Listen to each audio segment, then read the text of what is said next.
Laut kita sejujurnya menuju ke tidak sehat.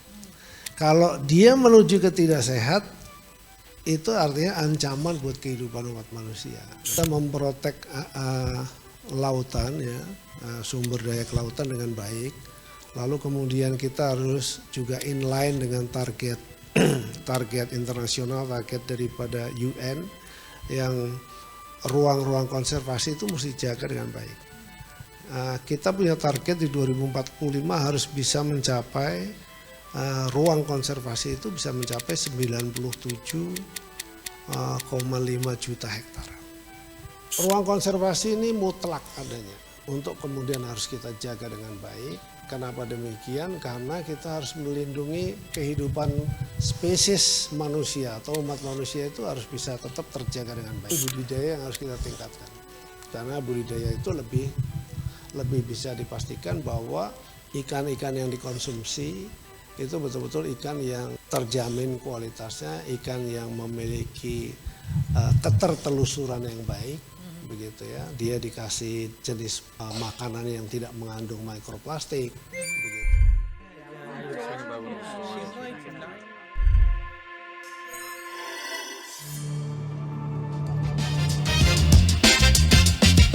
Silakan duduk, Pak Menteri. Pak Menteri ini panggilannya Pak Trenggono.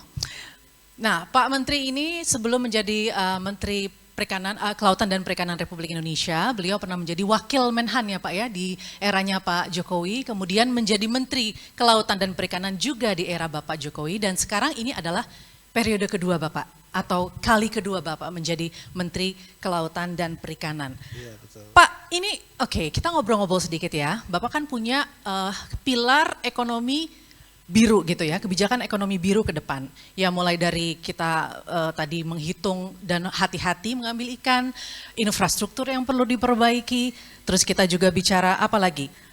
Perluasan kawasan ekonomi yang perlu kita jaga, kemudian kita juga bicara reformasi sektor garam nasional, belum lagi ada kampung nelayan merah putih, sepertinya banyak sekali gitu Bapak Ibu.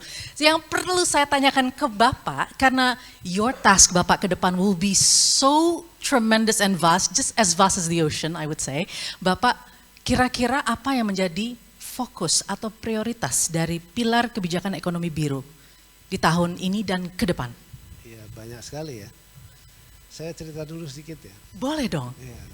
Yang semua ada di sini, sorry ya, I use Indonesia bahasa.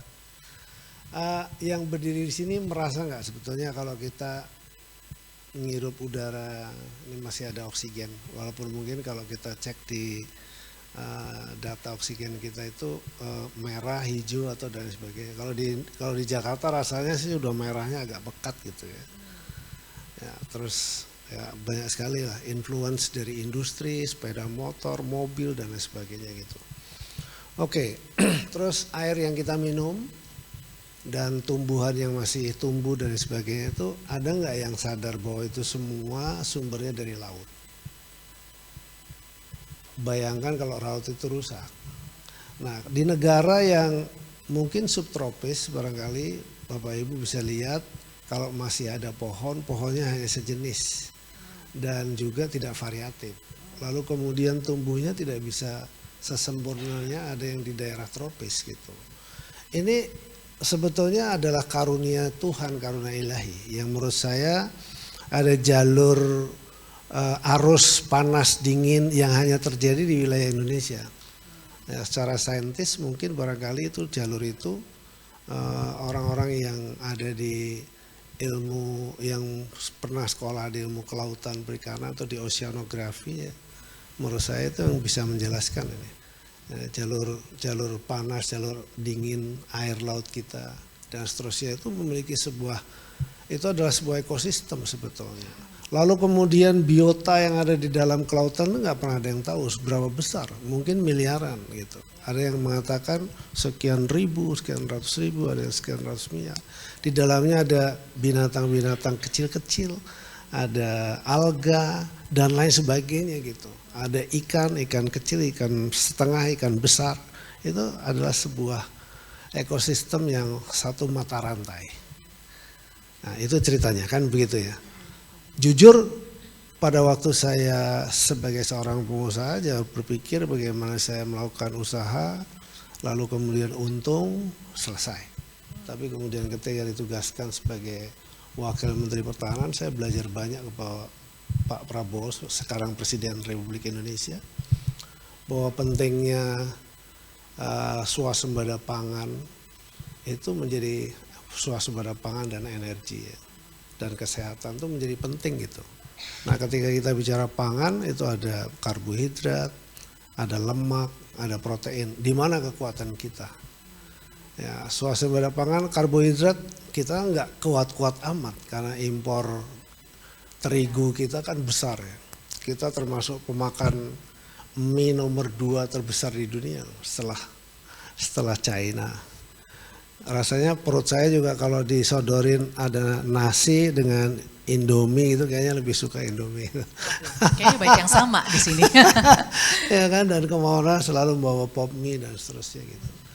Jadi artinya apa? Kita memang tidak kuat walaupun kita punya juga potensi itu untuk menjadi kuat.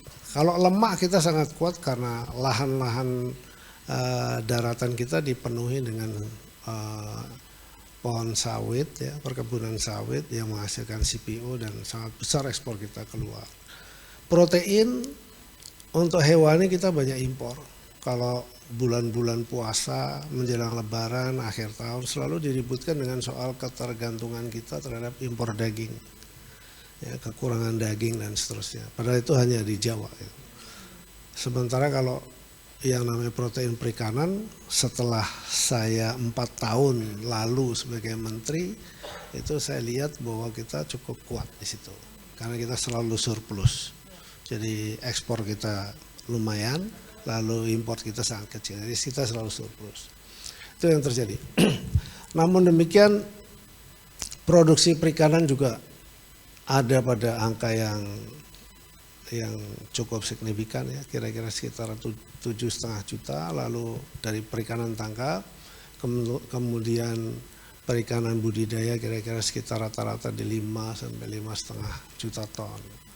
Nah, ini menunjukkan bahwa kalau kita lihat trennya di 2024 sudah menurun produksi tangkap, lalu budidaya sudah mulai naik, artinya kebijakan kita sudah mulai baik. Karena ke depan itu kita memang budidayanya harus meningkat sangat tajam, sementara tangkap di laut terus harus menurun, kan kira-kira gitu. Nah, kalau kemudian kita bicara soal bagaimana mengelola kelautan, kan tidak hanya sekedar bagaimana kita eksploitasi sektor perikanan gitu ya, tapi banyak sekali potensi di laut itu seperti kayak misalnya pengeboran minyak dan gas, mineral dan lain sebagainya di laut banyak sekali dilakukan. Transportasi laut, logistik ya juga masih menggunakan laut. Itu yang paling murah ya. Terus kemudian juga ini di luar ikan gitu ya. Lalu kemudian pariwisata atau marine tourism di laut juga begitu luar biasa, dan Indonesia belum masuk di situ secara serius begitu. Nah, dan itu yang menjadi penting lagi adalah bagaimana menjaga situasi itu supaya agar lingkungannya tetap terjaga. Tapi kalau kita lihat misalnya bagaimana pertumbuhan umat manusia yang terus eksponensial, sementara daya dukung bumi ya hanya segitu aja. Mungkin kalau bisa ditampilkan barangkali kita bisa lihat, di situ di tahun 2050 prediksinya akan mencapai 9,7 miliar orang. Buminya segitu-segitu aja. Indonesia apalagi sebagai negara kepulauan, tapi masih banyak sebagian orang berpikirnya adalah negara kontinen. Ya kan? Penduduknya meningkat terus, kita terbesar nomor 4 di dunia. Ya, kalau saya bayangkan misalnya Indonesia itu misalnya sama seperti Norway, cuma 4,5 juta orang misalnya gitu. Kekayaan kita ini sangat luar biasa. Selain juga potensi perikanannya sangat besar, menurut kajian independen, ya itu dikatakan kajian independen mengatakan ada 12 juta potensi. Saya sih nggak percaya. Menurut hitungan saya itu datanya, kalau sumber datanya adalah dari data tangkapan yang transhipment di tengah laut juga banyak. Nah itu terjadi, kita lihat. Kalau saya lihat misalnya situasi laut Indonesia seperti apa, mungkin bisa ditampilin barangkali yang live kapal itu. Ini biar semua yang ada di sini, akademisi atau pengusaha dan lain sebagainya, itu bisa melihat perspektif lain di lautan Indonesia. Ya, ini kita lihat. Ini udah seperti kayak flight radar itu. Ini hanya kapal perikanan yang 24 jam mereka nangkep nangkap ikan. 24 jam. Ya, kalau ditambah dengan juga selain kapal perikanan, coba dua-duanya ditampilkan, situasinya seperti apa. Sibuk sekali ya, ini baru kapal perikanan ya. Nah, itu wow. Kayaknya udah nggak ada ruang tuh, penuh sekali gitu. Padahal di dalamnya situ tuh banyak lagi ruang-ruang konservasi yang dia harus beranak pinak, harus bernapas juga. Saya kira macet cuma di perkotaan Pak, ternyata di laut juga. Di laut kayak gini juga gitu. Artinya apakah ruang laut kita ini sehat? Sebetulnya saya bisa katakan bahwa ruang laut kita sejujurnya menuju ke tidak sehat. Kalau dia menuju ke tidak sehat, itu artinya ancaman buat kehidupan umat manusia. Nah ini yang harus kita kelola dengan baik lah. Itulah kemudian bagaimana kita melahirkan sebuah roadmap kebijakan yang harus bisa kita jadikan pedoman ke depan untuk kita bisa mengelola ini dengan baik. Kita mengusir ini semua supaya bisa clean dan bersih, seperti kalau tidak ditampilkan misalnya bisa kosong sama sekali. Coba misalnya nggak usah dihidupkan tuh. Ini kan yang menggunakan, balik lagi yang tadi. Balik lagi bisa? Balik lagi, nah coba balik lagi. VMS AIS-nya dimatiin. AIS itu kapal yang, nah ini khusus kapal ikan. Ini mungkin baru 40-50% pengusaha penangkapan perikanan yang mau menggunakan alat VMS. Kapalnya dipasangin VMS yang terdeteksi karena mereka ingin memonitor. Yang tidak menggunakan ini mungkin bisa 2 kali 3 kali lebih besar. Bayangkan, dan itu 24 jam. Kalau lautnya tuh bilang, ikannya tuh ngomong tuh kalau boleh tuh, saya tuh mau memijah, mau bertelur dan lain sebagainya gitu ya. Kayaknya saya nggak punya ruang nih. Dijagain terus, ditangkapin terus. Kalau kita lihat misalnya plotting konservasi, kita lihatin coba plotting konservasi kita. Kalau bisa ditampilkan. Itu yang ungu-ungu itu ya, itu daerah-daerah konservasi. Bahkan dunia pun di forum UN Ocean beberapa waktu yang lalu, saya kebetulan dinis sebagai head of delegation ya. Sebelum itu Presiden Prancis sudah minta agar kita segera meratifikasi BBNJ. BBNJ itu beyond biodiversity beyond national jurisdiction. Artinya tempat pemijahan ikan yang di luar wilayah kita tetapi dekat dengan wilayah kita, itu kita harus jaga juga dengan baik. Artinya betapa pentingnya itu ekosistem yang ada di dalam laut itu kalau kita tidak jaga dengan baik. Kita belum bisa tampilkan situ misalnya tuh pengeboran minyak yang lepas pantai. Ribuan sekali ada di situ.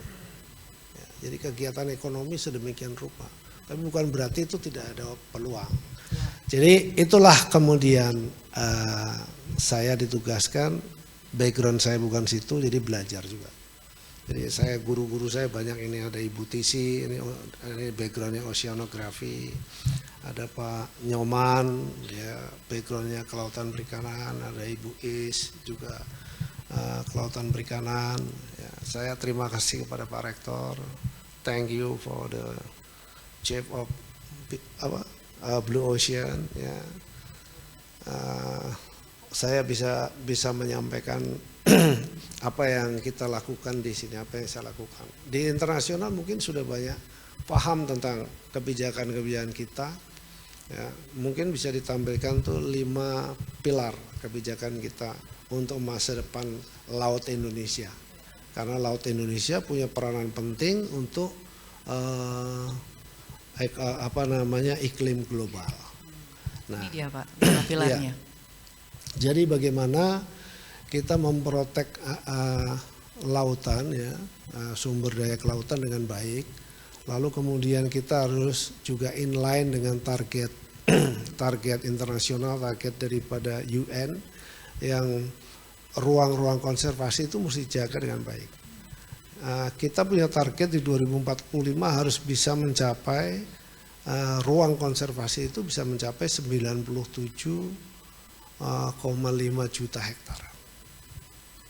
97,5 juta hektar di tahun 2045. Kalau kita ngelihat itu, kalau di sini bisa digambarkan itu yang hijau-hijau, yang hitam dan seterusnya itu, ya itu adalah ruang-ruang yang harus dijaga. Tapi kalau tadi di plotting dengan situasi yang terjadi terhadap kapal penangkap ikan, apalagi terus kemudian kapal logistik, kapal penumpang, maka ruang ini tidak ada lagi. Dan itu apa yang terjadi? Apakah pemijahan di ruang konservasi itu bisa tetap terjaga? Atau begini, diibaratkan kalau di darat, harimau Sumatera itu masih ada atau enggak? Udah enggak ada, karena hutannya sudah penuh dengan sawit dan hutannya penuh dengan perumahan. Artinya kalau mau mencari harimau Sumatera udah sulit. Ya, badak ujung kulon misalnya, apakah masih ada? Mungkin yang ketakutan di ujung sana masih ada barangkali satu atau dua. Tapi faktanya terdesak oleh spesies baru yang namanya manusia, yang memenuhi ruang darat dan ruang laut begitu luar biasa gitu. Ini yang harus kita jaga. Jadi apapun namanya, bagaimana kita mengelola ini ya, kita tetapkan dulu roadmap-nya seperti ini. Ini saya kalau cerita mohon maaf ya. Nanti Anda, ini saya ceritanya akan panjang banget nih. Nanti kalau ada yang membahayakan saya cut Pak. Oke, lalu ruang konservasi harus bisa mencapai 97,5 juta di tahun 2045. Itu sekitar 30% dari yang ada gitu ya Pak? 30% dari luas laut kita. Oh dari luas laut kita, oke. Luas laut kita. Sementara konservasi tidak bisa didesain. Satu contoh saya cerita. Teluk Cendrawasih itu ditetapkan sebagai konservasi penyu. Kita nggak tahu kalau itu tempat pemijahan penyu. Kenapa demikian? Ketika penyu itu lahir, menetas, dia bisa memotret dulu lokasi itu sebelum dia pergi ke laut. Ketika dia menetas, kemudian kecil dia potret, dia pergi ke laut, masuk besarnya di California. Lalu kemudian di California sana para saintis mengatakan kok penyunya makin sedikit. Diambil lalu kemudian dipasang microchip, dicek larinya kemana, rupanya ke Teluk Cendrawasih. Di Teluk Cendrawasih itu banyak sekali orang jualan telur penyu. Jadi waktu dia bertelur, telurnya diambilin gitu. Ya lama-lama makin berkurang. Sejak itulah ditetapkan Teluk Cendrawasih adalah sebagai tempat konservasi penyu yang tidak boleh diganggu. Nah itu salah satu. Sehingga sama juga penentuan konservasi di titik-titik yang sudah didesain itu tentu berdasarkan dengan keilmuan. Nggak boleh lagi ruang konservasi itu dilakukan misalnya ada penangkapan ikan di situ dan seterusnya. Di situ harus betul-betul terproteksi. Maka langkah kami sebagai pengelola kelautan dan perikanan ini yang menjadi penting. Itu yang disebut dengan ekologi yang harus dijaga. Kalau kita ngomongin ekonomi, tiba-tiba di situ ada sumber minyak yang besar sekali. Sampai yang mengatakan, wah itu boleh nggak? By teori, atas nama ekologi nggak boleh. Tapi pertanyaannya, kalau pada kenyataannya terjadi nggak? Terjadi. Contoh misalnya di kawasan pulau kecil, banyak mineralnya di dekat di Indonesia Timur itu Raja Ampat. Ya, tiba-tiba dieksplor. Ada nikelnya yang besar, diekspor, dihabisin. Padahal itu kan merusak ekologi. Sampai dari luar yang ribut bahwa itu tidak boleh sebenarnya. Baru dihentikan dan seterusnya. Ya ini atas nama ekonomi semua itu yang terjadi.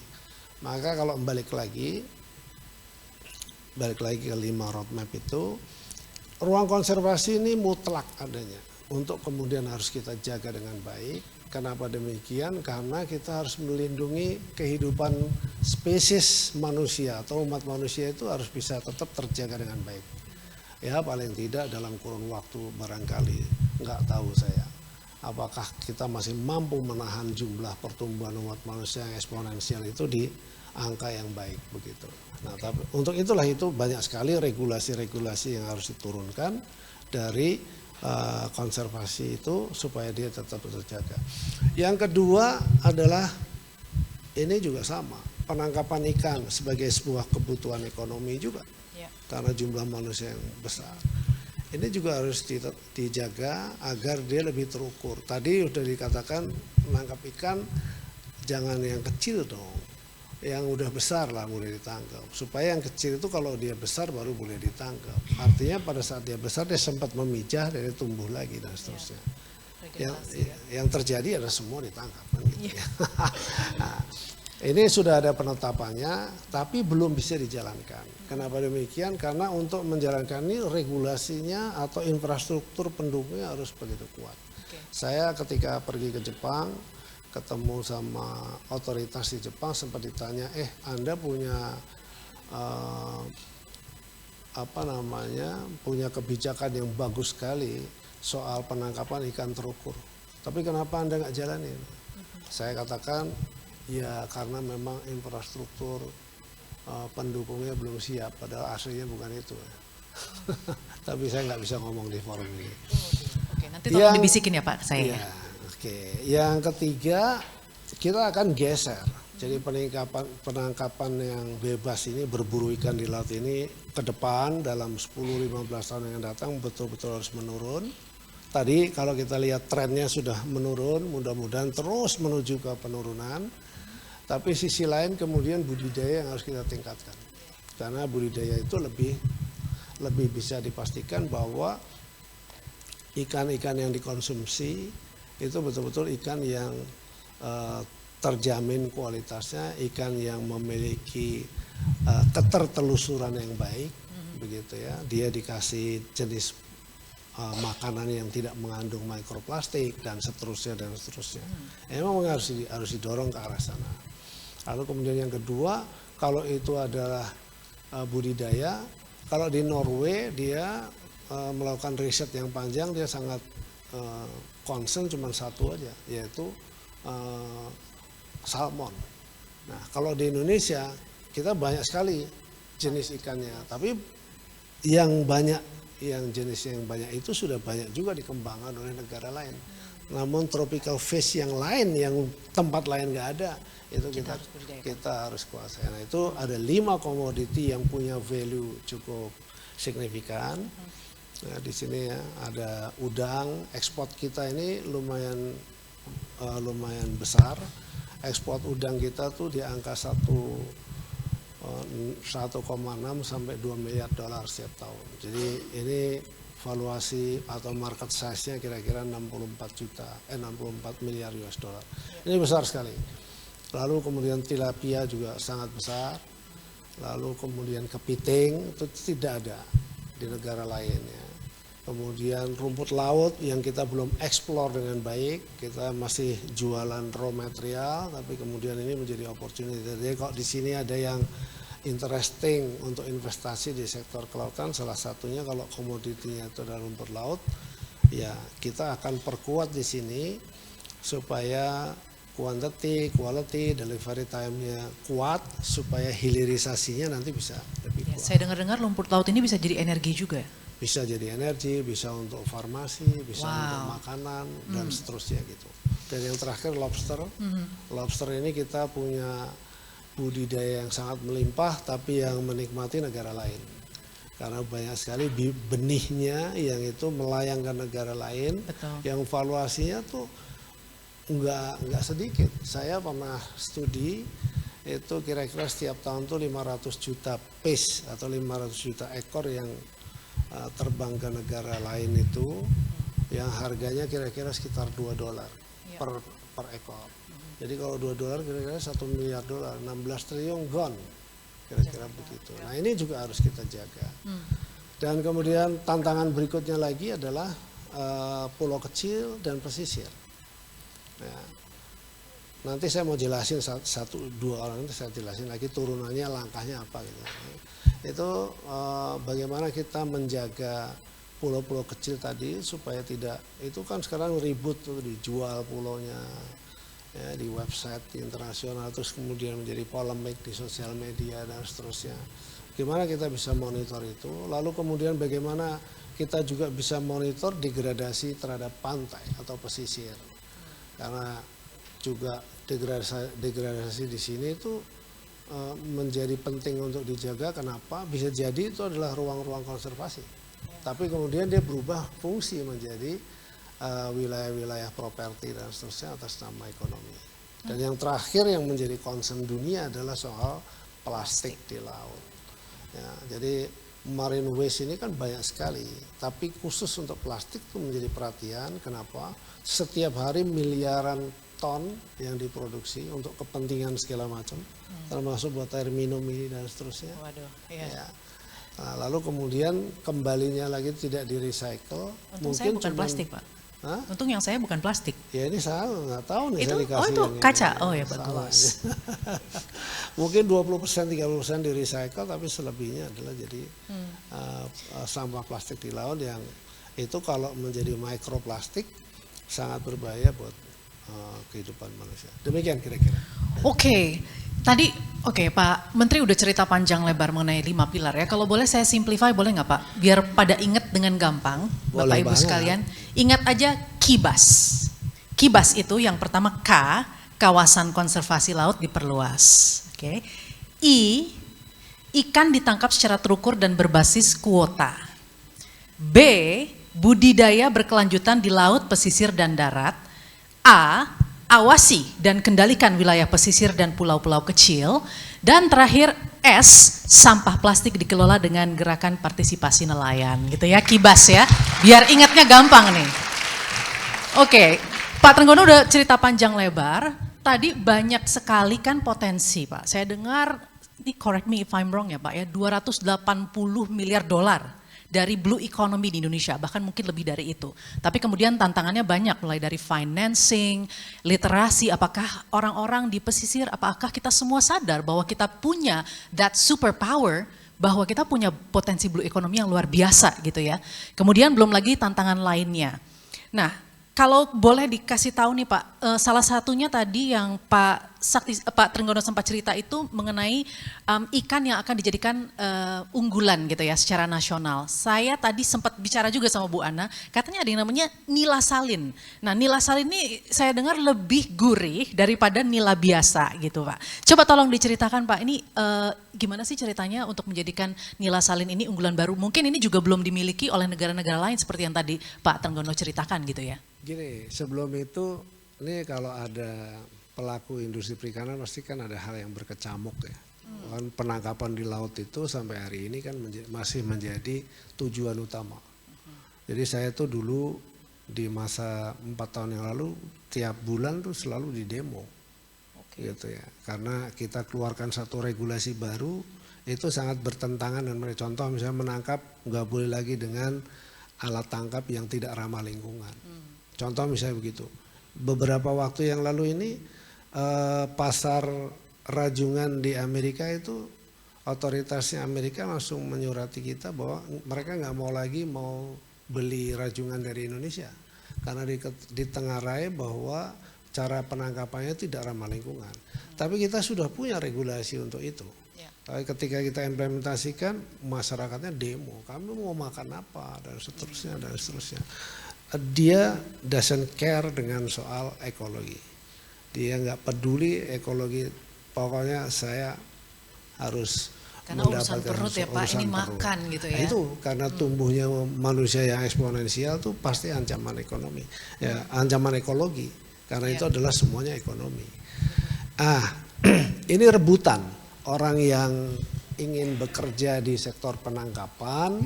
Sebelum saya menjawab tilapia ya. Oke, ini ada ceritanya dulu ya. Ada cerita dulu gitu. Maka apa yang dilakukan oleh pemerintah Indonesia? Nah, nanti karena larinya ke kampung nelayan. Nah, itu ya kita bangun dulu ada 12.000 desa nelayan di Indonesia. Itu kira-kira sekitar 3,2 juta nelayan. Yang mereka hidupnya itu tergantung dengan di laut, apapun yang dilakukan. Dan kemudian kalau kita ukur indeks kesejahteraannya rendah sekali, cuman 101, 104, paling tinggi 106. Kalau 101, 104, 106 ya tidak pernah bisa sejahtera. Karena di situ komponennya kan ada biaya modal ditambah dengan pendapatan, total pendapatan dikurangi dengan biaya modal sendiri, ya, terus kemudian ditambah biaya hidup, itu sama dengan plus atau minus. Jadi kalau 101 mungkin plusnya cuma 1, ya nggak bisa saving dia. Kalau nggak bisa saving ya udah miskin. Berarti dia sampai kiamat pasti saving dan pasti miskin. Sudah 80 tahun Indonesia merdeka di sektor itu masih seperti itu. Dan lalu apa yang harus dilakukan? Oke, dia rebutan dengan industri, di mana industri menggunakan kapal besar, lalu kemudian rekrut orang-orang yang bisa menangkap dan seterusnya dengan teknologi-teknologi yang mereka punya, dan ini tidak bisa berkembang. Itulah kita beresin dulu di situ supaya menjadi masyarakat produktif. Kita bikin model. Jadi sebelum kita jalankan kita bikin model pembangunan kampung nelayan berbasis tematik ya, yang dilakukan di situ. Lalu kemudian kita ukur. Sudah 2 tahun ini berjalan. Tahun 2023 kita bikin di Biak. Lalu kemudian tentu ini berdasarkan dengan studi.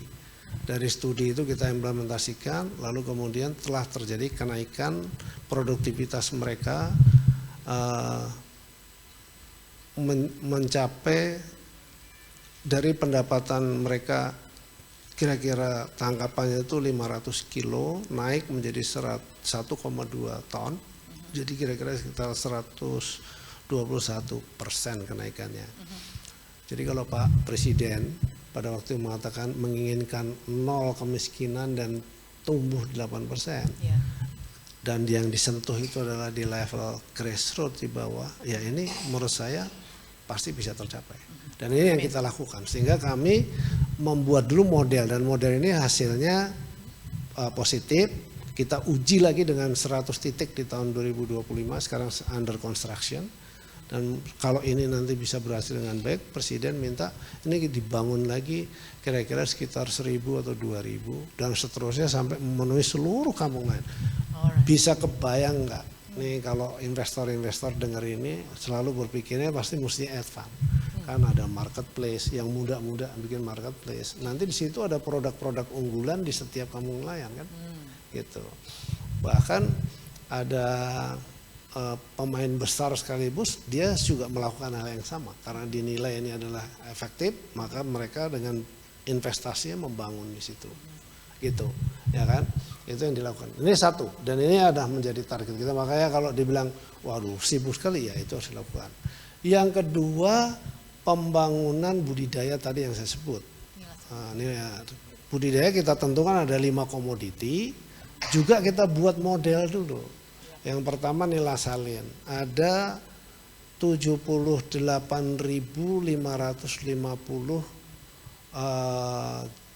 wilayah Pantura Jawa yang rusak nih. Nah, soalnya kalau kita ngelihat di Pantura Jawa, balikin lagi yang peta tadi. Ini dulu 30 tahun yang lalu ya, ini tuh sebetulnya tambak-tambak tradisional yang dibangun oleh masyarakat.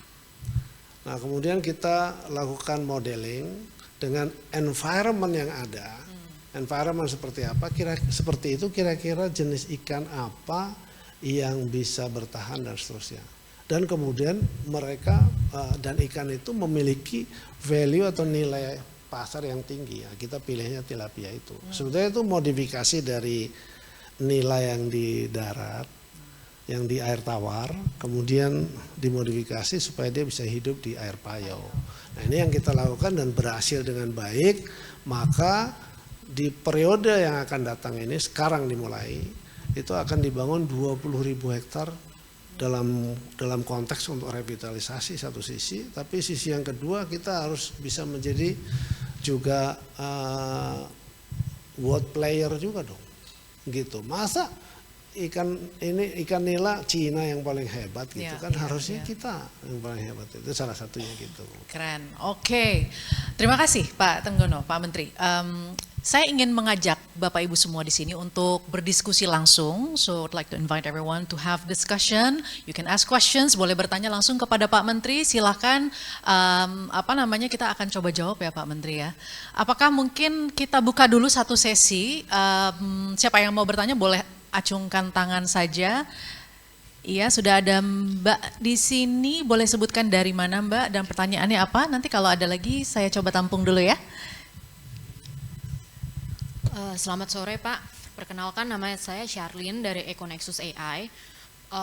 Pertama, Econexus AI Pak, econexus.ai. Pertama, terima kasih sekali atas presentasinya, jelas. Dan tadi juga sangat jelas tentang 97,5 million hektar marine protected area sebagai target. Nah, kalau kita mengikuti standar global kebutuhan cost untuk konservasi, kan itu sekitar gold standarnya 40 USD annually per hektar. Itu berarti kan equivalent terhadap seperti 4 billion USD per tahun. Dan itu kan juga banyak Pak. Nah, what is your financing strategy? Kemudian untuk compensate biaya yang sebenarnya kalau konservasi apalagi restorasi ini kan cost center ya. Nah, untuk kompensasi ini industri perikanan itu harus seproduktif apa in term of persen returnnya per tahun. Makasih Pak. Soal angka-angka semua seperti Mbaknya ya. Saya jawab aja langsung. Langsung aja. Ntar takut lupa. Terima kasih ya. Waktu pertama kali saya diturunkan, ditugaskan sebagai Menteri Kelautan Perikanan tuh saya blank. Karena kenapa? Saya orang industri yang belajar di pertahanan. Ya, terus kemudian saya harus belajar soal ini kan, dan di situ tiba-tiba ada pembangunan ruang konservasi yang dibiayai oleh World Bank, angkanya 200 juta US dollars. Itu kan sama dengan 3 triliun lebih, kalau sekarang 3,2 triliun, dan belum dijalankan sampai hari ini. Kenapa? Ketika saya cek semua begitu, dan saya belajar tentang kelautan dan perikanan, ada ilmunya di situ. Ya. Lalu saya bilang nih, kalau kita bicara konservasi, biota laut kita itu sebetulnya menyebar ke seluruh dunia. Kelautan di dunia, laut tidak ada batasnya, cuman dia bergeser saja dari arus dingin ke arus panas dan sebaliknya dan seterusnya.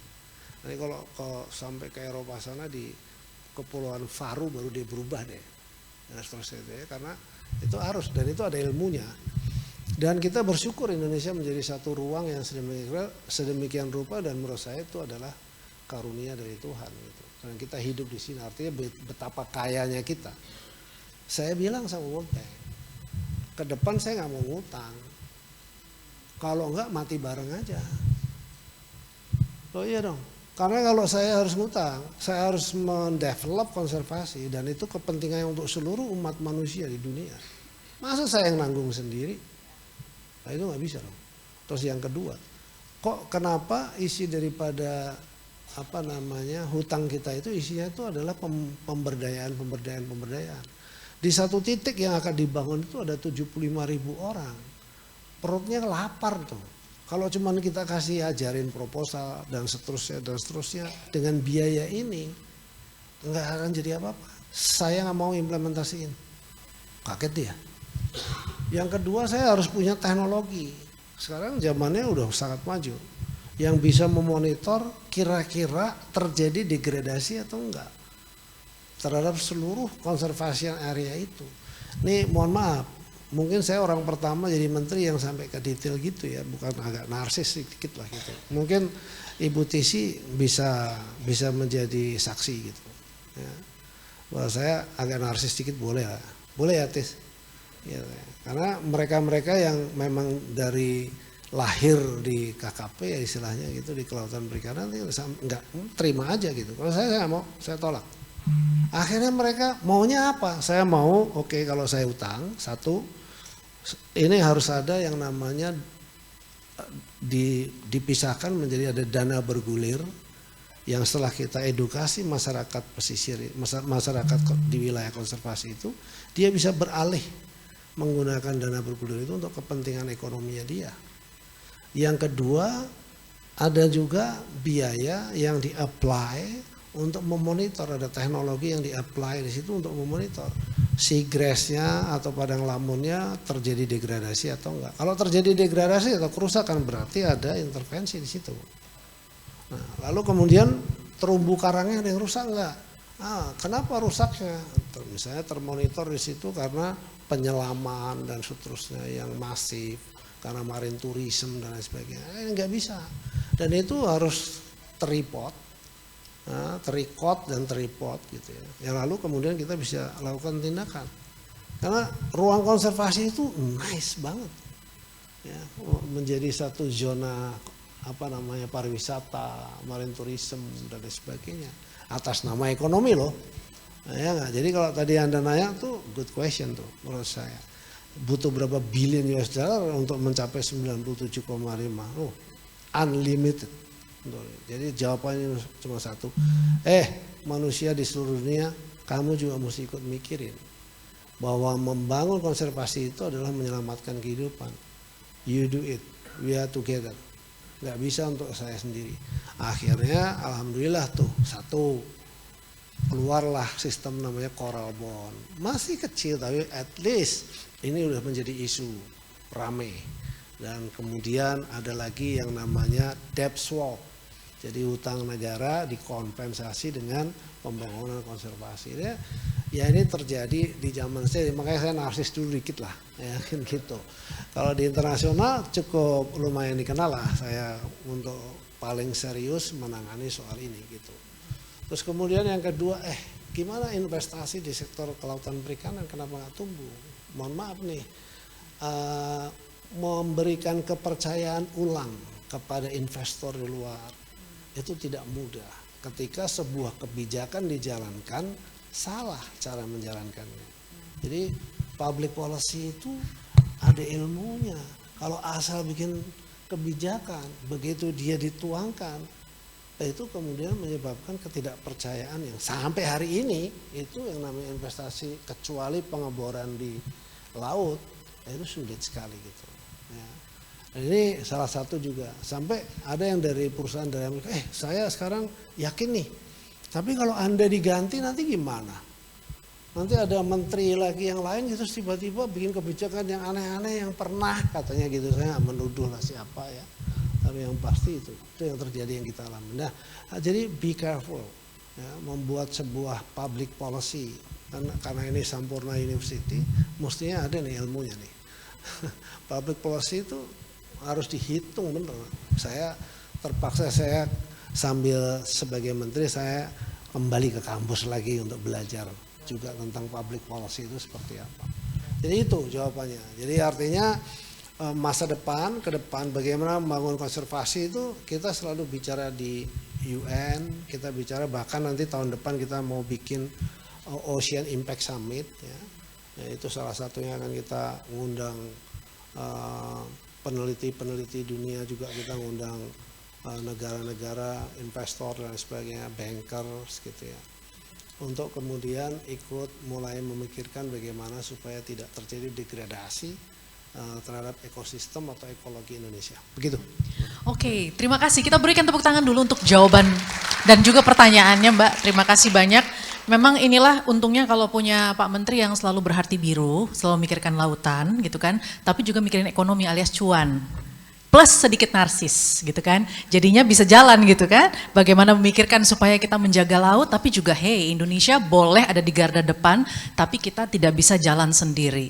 Begitu pula dengan semua investasi yang harus kita jalankan di Indonesia ini, pemerintah nggak bisa jalan sendiri kan Pak, harus dengan the more the merrier gitu ya, perlu private, perlu investors, perlu dukungan semua pihak. Oke, masih ada pertanyaan, kita lanjutkan, tapi boleh nggak saya agak adil dulu, karena tadi Mas sebelah sini angkat tangan duluan. Mas dulu ya, nanti kita coba tampung semua, ada 100.000 Pak pertanyaannya sebentar, silakan Mas. Dari mana dan pertanyaannya apa? Ya, terima kasih. Terima kasih juga Pak Menteri untuk paparannya juga sangat jelas. Nama saya Farid Naufal Aslam dari Aruna Indonesia. Ingin bertanya dari sisi aspek sumber daya manusia dan juga kewirausahaannya. untuk mendorong program-program kementerian dan juga pertumbuhan ekonomi di sektor perikanan yang berkelanjutan, Pak, bagaimana kementerian itu menyiapkan sumber daya manusianya, Pak, untuk mendorong pertumbuhan ini ke depannya supaya secara implementasi juga bisa berhasil, dan yang kedua juga bagaimana melibatkan anak-anak muda dalam implementasinya tersebut. Yang kedua juga untuk mendorong kewirausahaannya, bagaimana program-program pemerintah, tadi saya juga mendengar ada dana bergulir di tengah iklim investasi global tadi yang Pak Menteri bilang secara investasi juga menantang, di tengah suku bunga juga yang ketat, bagaimana pemerintah mendorong kewirausahaan juga untuk dapat terus tumbuh, untuk mendorong juga tadi program-program pemerintah ke depannya, terutama kewirausahaan lokal seperti itu. Baik, terima kasih Mas Farino ya. Farid Ya, dari Baruna Indonesia. Aruna Indonesia. Aruna Indonesia. Terima kasih pertanyaannya. Oke, satu mengenai SDM, kedua mengenai entrepreneurship, Pak, kewirausahaan. Saya jawab ya, silakan. Biar nggak lupa soalnya. Iya betul, satu-satu aja kita Kalau jawab. digabung jadi satu, mudah-mudahan kalau saya udah jawab, yang lain mau nanya udah nggak jadi gitu. Gitu ya, udah terjawab ya. Iya, jadi kita ini Aruna saya tahu persis lah. Ya oke, bagus. Tapi ada juga yang lain yang menurut saya satu lagi kurang bagus ya. Karena salah. Tapi kalau dijalankan dengan bagus, mestinya Aruna itu menjadi satu platform yang masa depannya cukup keren sih. Apalagi kalau Aruna melihat program kita, pembangunan Kampung Nelayan Merah Putih itu nanti keluarannya adalah komoditi-komoditi yang memiliki unggulan-unggulan. Di satu model yang di Biak yang kita udah buat itu bahkan sebelum mendarat pun sudah laku tuh ikannya gitu. Salah satu begitu. Terus kemudian yang kedua yang kita pelajari dari semua yang kita lakukan itu adalah soal bagaimana menjamin quality. Quality ikan tuh mulai dari ditangkap sampai kemudian ke titik pengiriman tuh mesti harus dalam kondisi yang masih fresh gitu. Dan itu ini nggak ditemuin. Ini saya belajar gitu ya. Ternyata salah itu. Esnya masih menggunakan es air tawar dalam bentuk balokan-balokan gitu ya. Nah ini ke depan harus dirubah menjadi slurry ice yang sumber bahan bakunya dari air laut. Yang menjadi pertanyaannya di Indonesia belum ada yang bikin. Nah itu peluang tuh. Ya kayak gitu, Indonesia belum ada yang bikin. Lalu bagaimana kebijakannya dalam rangka penyiapan SDM? KKP itu punya 11 politeknik yang menyebar di seluruh Indonesia yang sekarang sudah mulai berubah, digawangi oleh Pak Nyoman. Ya, saya minta ini mereformasi terhadap mereformasi ya, terhadap sistem pendidikan di politeknik itu. Yang pertama adalah yang diterima harus anak-anak nelayan. Jadi saya keliling tuh kalau anak nelayan asli itu biasanya kalau kita tanya SD itu yang laki-laki kamu mau jadi apa kalau besar? Dari 10 mungkin 2 yang bilang mau jadi polisi, tapi 8 pengen jadi pelaut. Kalau yang perempuan gitu dari 10 yang ditanya kamu mau jadi apa? Pengen jadi dokter. 10-10-nya bilang mau jadi dokter. Wah luar biasa gitu. Nah jadi artinya dari penyiapan SDM saya minta dimulai dari tahun lalu bahwa tahun berapa tuh? 2023 ya? 2022. Saya minta bahwa yang direkrut harus mereka anak-anak nelayan dan anak-anak pembudidaya. Tujuannya apa? Supaya itu bisa merubah mindset ya, dalam jangka panjang bahwa anak-anak pembudidaya atau anak-anak nelayan ini masuk ke dalam pendidikan yang dibiayai oleh negara. Jadi Pak Nyoman ini punya 6.000 lebih, 6.500 ya, 6.500 setiap tahun.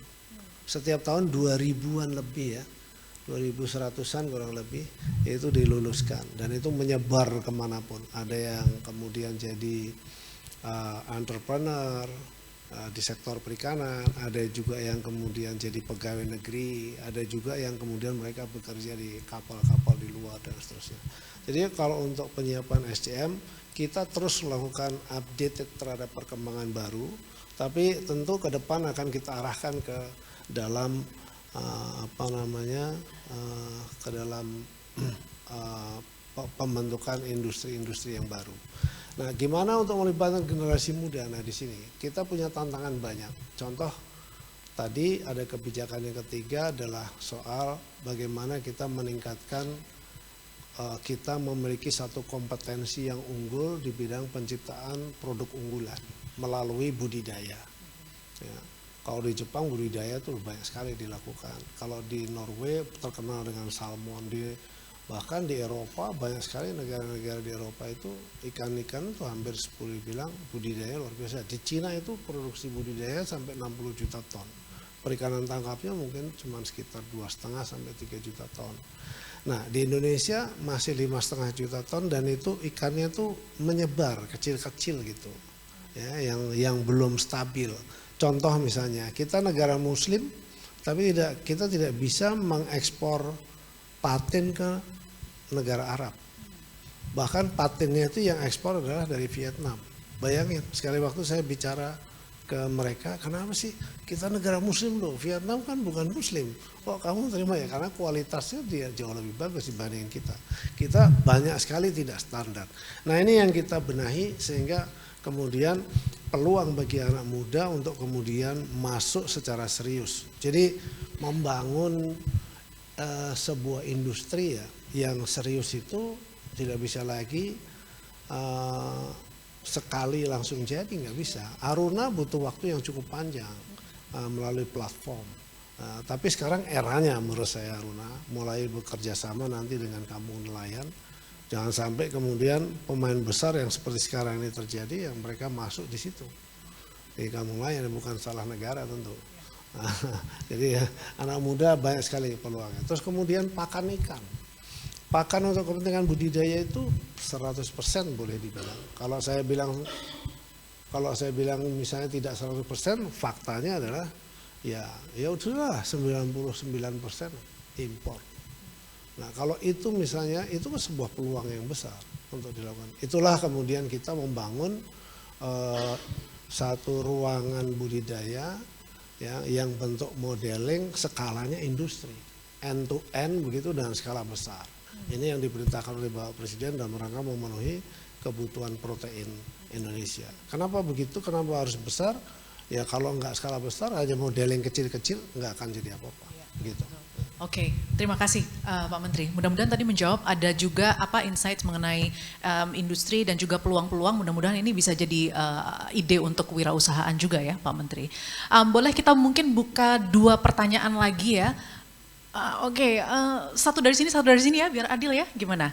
Dari tengah nggak ada kan? Dari tengah udah expert kayaknya semuanya. Oke, berarti dari sana dulu. Ya, dan satu dari sini for you ya sir. Oke, one lady from here. Iya, Mas mohon maaf ya, mungkin nanti ada kesempatan berikutnya. Silakan Mbak. Selamat sore Pak Trenggono, terima kasih sekali atas paparannya. Nama saya Rina, saya dari Evidence Institute. Tadi kan sempat dibahas mengenai resistensi dari para nelayan ketika ada implementasi kebijakan baru. Nah, ini kan satu hal yang harus kita sadari bersama, memang knowledge gap di Indonesia ini kan lumayan jauh jaraknya antara yang ada di para akademisi, kemudian para peneliti dengan grassroots gitu. Jadi untuk meningkatkan inklusivitas dari grassroots terhadap implementasi dari kebijakan itu, langkah strategi seperti apa yang disiapkan oleh KKP Pak? Terima kasih. Terima kasih Mbak Lina, pertanyaannya ini soal literasi atau edukasi juga ya Pak Menteri? Baik, jadi kalau kita bicara nelayan itu sebetulnya ada 2. Ada pengusaha penangkapan lalu mengatasnamakan nelayan. Ya di forum ini saya bicara terus terang saja lah. Saya contoh misalnya, saya minta kita keluarkan satu kebijakan bahwa seluruh kapal yang melaut harus menggunakan VMS. Tujuannya supaya kita bisa deteksi kapal ini berangkat kemana dan seterusnya. Saya diprotes. Mereka nggak mau menggunakan VMS. Nelayan mana ngerti, nelayan yang tradisional tadi. Nanti saya cerita kenapa lahir itu kampung nelayan merah putih. Begitu. Nah kalau mereka menggunakan VMS, kalau mereka dipaksa menggunakan VMS, pertama sebetulnya kan kita bisa tahu persis in case terjadi sesuatu di laut kita bisa rescue dan seterusnya. Tapi mereka nggak mau. Kenapa? Karena mereka takut ketahuan mereka ngelakuin transhipment di laut. Ya, itu yang terjadi. Itu lawan kita sebetulnya. Masyarakat yang di tengah-tengah ini yang sebetulnya mereka menginginkan pengambilan sumber daya alam itu dengan bebas sesuka-sukanya. Begitu ya, jadi itu salah satu. Nah, tapi menurut saya di era sekarang ini tidak bisa lagi lah ya, karena kalau itu terjadi mereka juga nggak akan laku karena internasional akan menolak yang itu termasuk dalam kategori IUU fishing. Jadi IUU fishing bukan berarti hanya dari luar saja yang akan masuk ke teritori Indonesia, tapi di dalam negeri sendiri kalau cara penangkapannya yang ilegal, yang tidak mau dikontrol, tidak mau dideteksi, tidak mau di-record, yaitu itu menjadi bagian dari illegal fishing. Nah, kalau nelayan yang 12.000 desa itu real nelayan. Mereka tuh 1 day fishing, 2 day fishing, 3 days fishing maksimum dengan kapal 10 gross ton ke bawah. Ya. Ini yang harus kita berdayakan, ini yang harus kita perkuat. Karena mereka adalah alat-alat produksi yang dia harus produktif. Kalau dia produktif maka pertumbuhan akan luar biasa. Dan itu sudah kita buktikan dengan modeling di Biak tadi. Di Biak itu kan kenaikannya sampai 121% produktivitinya. Bayangkan kalau produktivitinya sampai 121%, itu multipliernya besar sekali. Gitu. Jadi kemudian ke depan kita akan dorong lagi ada peluang nih kalau anak ini balik lagi ke anak muda. Gimana kalau mereka selama ini masih menggunakan bahan bakar minyak subsidi? Nah, anak-anak muda lakukanlah riset. Tadi saya ketemu sama Rektor ITB yang kita lakukan tanda tangan, kita ceritakan soal ini. Bagaimana kalau misalnya kapal itu menggunakan baterai, yang baterainya bisa plug and play misalnya. Jadi begitu habis dicopot, dipasang lagi baterai yang baru dia tetap bisa mulai. Karena cuma 1 day fishing, 2 days fishing kan begitu. Ya, kalau mobil aja mobil listrik bisa sampai 600 kilo, 700 kilo kan. Jadi kalau dia muter-muter bekal.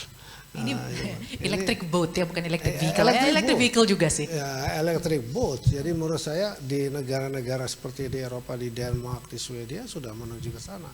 Jadi kalau kita melakukan yang sama kenapa tidak? Terus kemudian yang kedua, seri yang kedua bagaimana membangun budidaya marine culture jadi di laut gitu. Kalau di Cina tuh sampai kapal-kapal kayak kapal induk itu dibudidaya. Satu kampung masyarakatnya menuju ke sana dan satu komoditi, 2 komoditi yang dikuasai.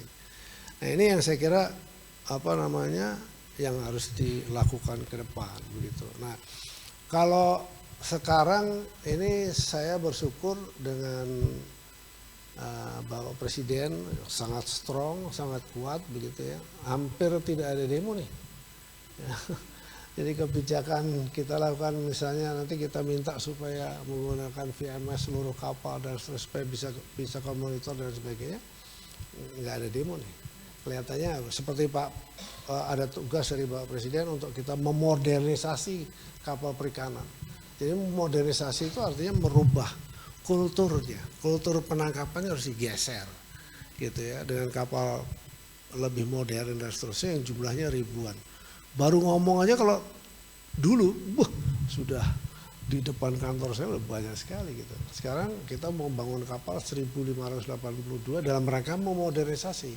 Dan itu kapal 30 gross ton yang akan dioperate oleh kampung-kampung nelayan itu. Begitu kira-kira. Ya. Oke, mudah-mudahan menjawab pertanyaannya. Kita langsung ke penanya terakhir ya. Oke, silahkan. If somebody could deliver the mic, yes. Terima kasih. Saya Korada Kardi dari Genpax Indonesia. Kami melakukan dan jual perahu listrik untuk nelayan, taksi air, ekowisata. Bisa bahasa Inggris? Untuk boleh. Pertanyaan? Ya, oke. Bisa. Thank you very much. My Indonesian stops there. So, thank you very much, Minister. And I would like to ask a question, but with a bit of a preamble to it.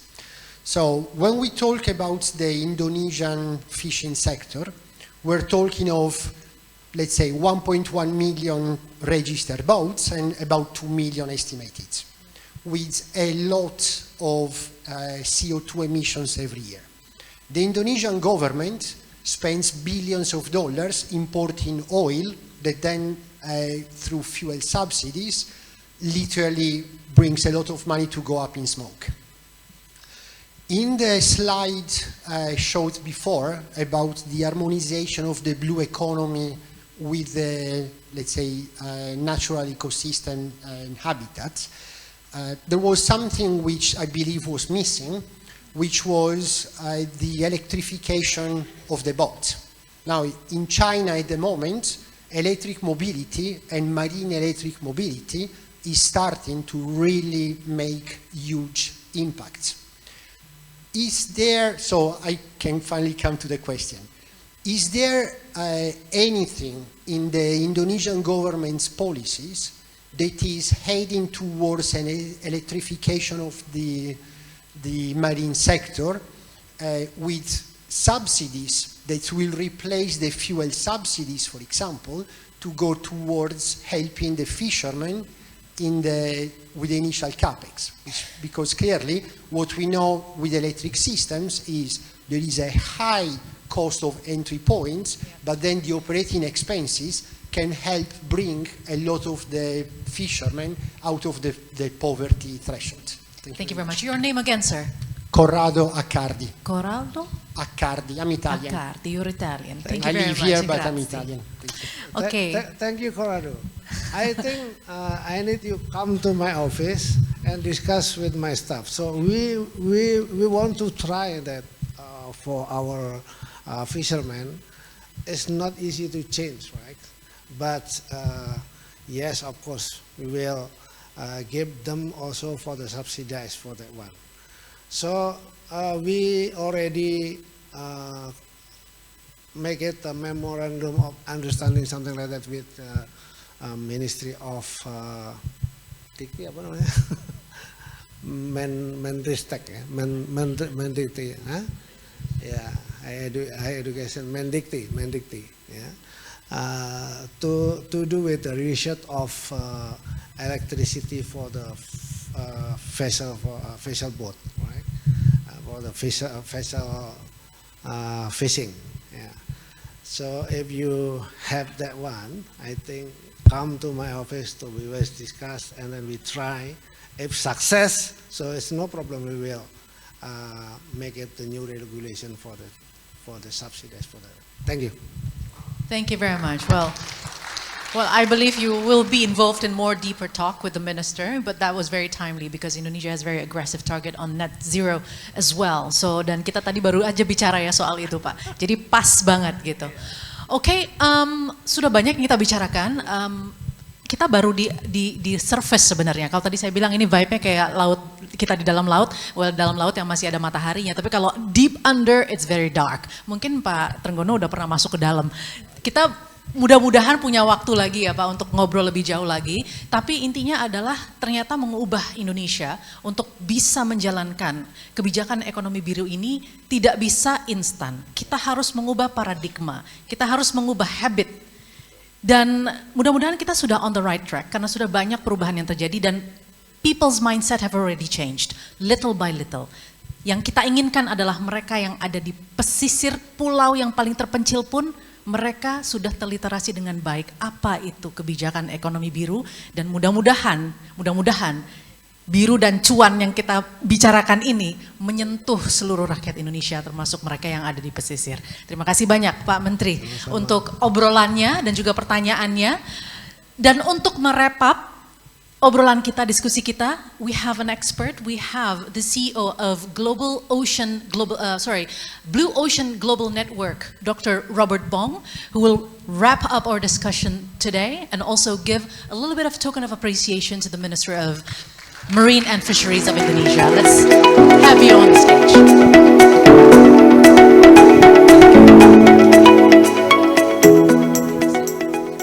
Please. Yes. Please, Honorable Minister, distinguished guests, ladies and gentlemen, I have two other learned colleagues Professor Chan Kim and Professor Rene Marbon, we three of us, we make together the Blue Ocean Strategy Group. On behalf of them, we extend our gratitude and thank to every one of us here today to make this event a successful one. So the interesting thing about this event is that we started actually 25 years ago. We work with many countries, governments, and agencies. Only about a few years ago, we came to Indonesia. And we started with West Java, with then the governor, Pak Ridwan. Well, we look at it, it was very, very big. You know, the challenges are very huge, but the potentials also are very huge. So we did a good sessions with them, very happy. Then we went on to the next sessions with the Minister of Tourism and Creative Industry. So wow, there's a Pak Sandiaga, Minister. So we said, wow, two ministries together, how do we make it happen? We need a lot of collaborations. That was a good challenge. A lot of potentials that had to be had. Then we now work with our minister, Pak Sati, and it's not an industry, it's a whole of Indonesia plus 200 nautical miles. The whole area is so big, 3 times the land mass of Indonesia. The challenges are big, the potentials are huge, unlimited. So we are very, very happy to be able, given this opportunity to have this working experience. So starting about a few months ago, we were privileged under the leadership of Pak Newman. They brought a team together, we worked together at the session. I must say that we learned a lot.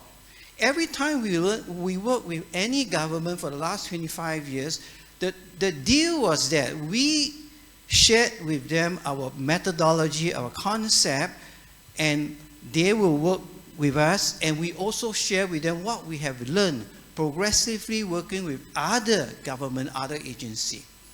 So we work with the team here. I would say that the team came up with a lot of ideas, very creative ideas.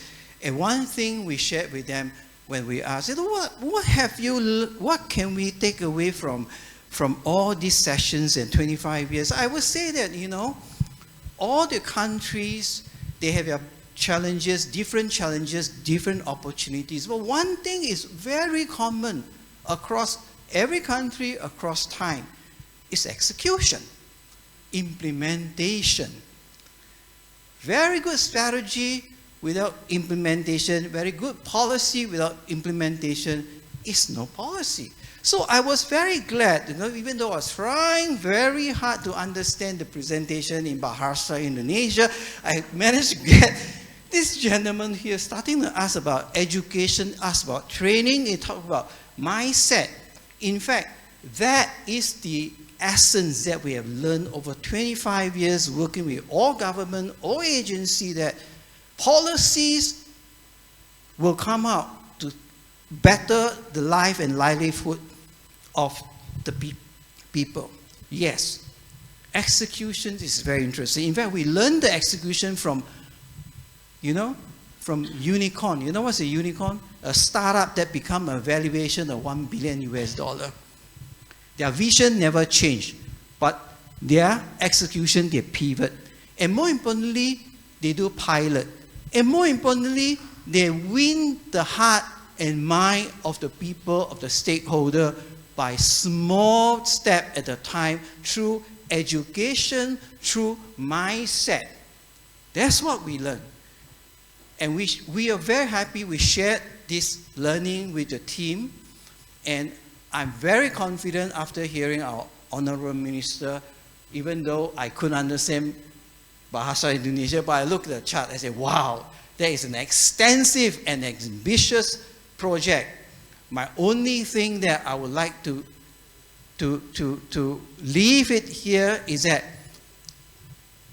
focus on execution. Big fanfare launch might get ourselves in trouble. small tech pilot, winning the mindset of the people, will get the project executed successfully. And I learned this, it's not my wisdom, I learned this from my customer and from you, your team. Thank you very much. And with that, I would like to present a token of appreciation to our Honorable Minister. Yes. Thank you, Dr. Bong, for the wrap-up and also for the message focus on the execution and understanding the mindset. Pak, ada token of appreciation dari